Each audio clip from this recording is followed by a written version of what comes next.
The April 14th hotfix for Tiny Tina's Wonderlands brings a lot of new stuff to the table. Next to a new weekly event and a new featured run, we also have 2 new weapons in the game, as well as big buffs to 2 weapon types and some pretty significant nerfs. And of course, when booting up the game, make sure you're connected to the internet, otherwise you won't see any of the changes we'll be mentioning in this video. So let's discuss everything you need to know about this hotfix right here. A like would be super appreciated, and let's go. And let's discuss the 2 new weapons first, the quad bow and the Thunder Anima. Both are assault rifles, and since they are both classified as world drops, the easiest way to farm for them is by running the Chaos Chamber and then spending all of your crystals on the assault rifle bunny. Jordan was lucky enough to get both of them in this way, and he was kind enough to let me borrow them so I could test them out. Don't worry, I'll give them back to you. So let's start with the quad bow, which is a Dahlia assault rifle that shoots 4 arrows in a horizontal spread. Switching the firing mode to a burst fire will also change the spread from horizontal to vertical. It's a decent gun for mobbing. You want to be close to your target so as many arrows as possible hit, but for bosses I kind of found this one lacking in damage. And the Thunder Anima, a Skulldugger AR, kind of suffers from the same problem. As the name suggests, it deals shock damage and you can ricochet its bullets off the ground if you shoot at the right angle. The strongest part of this weapon is that as you get close to heating up, you start shooting these shock projectiles that deal pretty decent shock damage to enemy shields. But once again, against the boss the damage isn't amazing, and especially with how strong the Rogue Imp is after the previous hotfix, I still think I prefer that one. We'll link to a video where we discuss those changes and where we also go over some exciting DLC info at the end of this one. But there is more loot to hunt for, especially with the current weekly event Fortunate Encounters. During this event, loot dice from completing an overworld encounter drop more loot and moon orbs. You can of course easily trigger these overworld encounters by running around in tall grass, and then after completing them, smash the dice to get your loot. And the increase isn't super noticeable, although I did get 2 legendaries from one encounter, which never happened before. And the same thing with moon orbs. I think most people are stuck at the cap of 4,000 pretty much constantly anyway, so not a super exciting event, but still, it never hurts to try your luck in one of these overworld encounters, which are pretty easy anyway. The event ends, by the way, at 9 AM PT on April 21st. Also, you might notice a new color of loot drop with this current hotfix active. And no, it's not a new rarity unfortunately, but rather a really nice quality of life change for cosmetic items. Before the patch, these drops were purple, so you could easily confuse them with purple weapons or gear. However, with the hotfix active, any cosmetic drop will instead show up with a yellow loot beam, making them much easier to recognize. Cosmetics now also sell for more gold, so it's worth looking out for them even more too. Small change, but really nice in my opinion. And another small but exciting change is the fact that the drop chance for dedicated loot from the Chaos Chamber aspects has increased. These are the secret bosses you can encounter in the Chaos Chambers after completing a puzzle during an earlier encounter. We'll leave a link to a video from Haderaxe in the description where you can find out how to activate and fight all 3 bosses and the secret 4th one, but it's definitely worth farming these for their dedicated drops. There are some pretty amazing items in there, like the Body Rune, which is a shield that restores 15% of your health on kills, as well as give you 20% extra fire damage, or the Queen's Cry, which is a cryo pistol that spawns meteors when you crit an enemy. And the boss at the end of the featured run in the Chaos Chamber also saw their dedicated drop chances increased. For this week's run, that means you can farm for the dedicated drops from the Banshee. Oh, and by the way, this run also has a guaranteed mimic encounter before the final boss, so high chance that you're going to get some good loot from that or the boss itself. And the Banshee has some decent dedicated drops too, the most exciting of which is the Automagic.exe pistol. Now, I tried this weapon before and I didn't really like it, but this week's hotfix buffed this weapon's damage by 50%. So not only is it a lot stronger now, you also have a reliable way of farming it during the current featured run.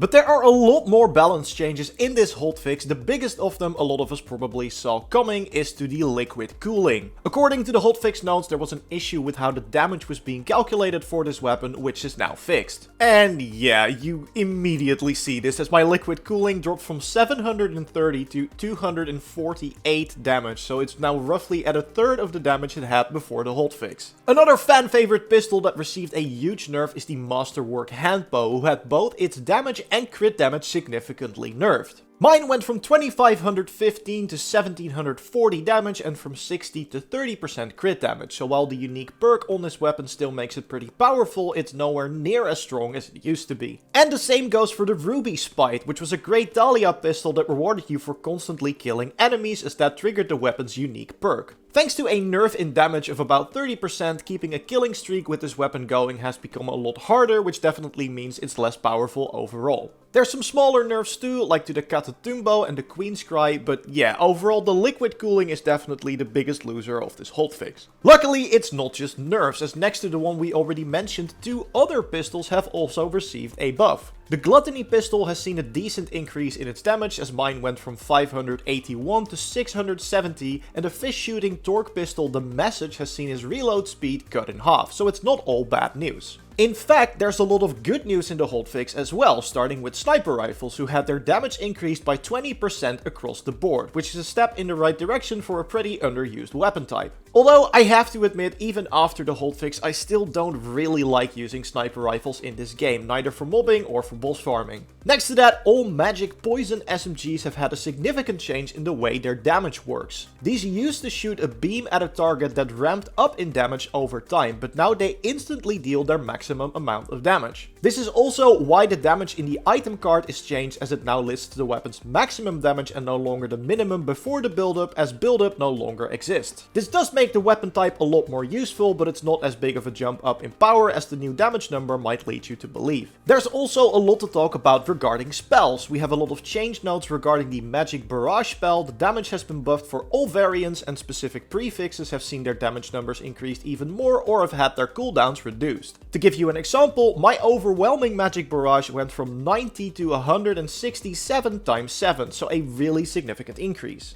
And the same goes for the eruption and sigil spells, who both had their damage increased. In the case of sigil spells, their damage should have been increased by 200%. But looking at mine from before and after the hotfix, it jumped from 152 to 305 damage, which, even though I'm pretty terrible at math, I'm pretty sure is an increase of 100%, not 200. So, not sure if this was listed wrong in the patch notes or that we'll see an even bigger increase later on. Finally, Hydra spells will now always have 2 charges instead of 1, so you can summon more snake companions to shoot at your enemies. Which is of course a great change for any companion type build. There are also 2 smaller changes in the hotfix made concerning your character background and the Clawbringer class. Some hero stats from character backgrounds have been changed, and these changes will be active for all characters, even the ones you made before the hotfix. So my character now has a -3 in wisdom where it didn't before, thanks to me choosing the village idiot background. Fitting, I know. But a lot of backgrounds have instead received buffs as well. And then regarding the Clawbringer, the awe skill has been changed in the way it skills. Now I haven't really played around with this skill, so I won't get into too much detail, but from what I understand, the change really nerfed the extra crit chance and damage you received from this. So unfortunately, it will leave Clawbringer builds that relied on this skill a lot less powerful. So let's hope the next hotfix brings some more buffs. Remember to leave a like if you liked the video, subscribe as well if you don't want to miss the next one, and if you want, you can watch our previous video on some info on the upcoming DLC, which should be releasing very soon. I'll see you in the next one. Goodbye.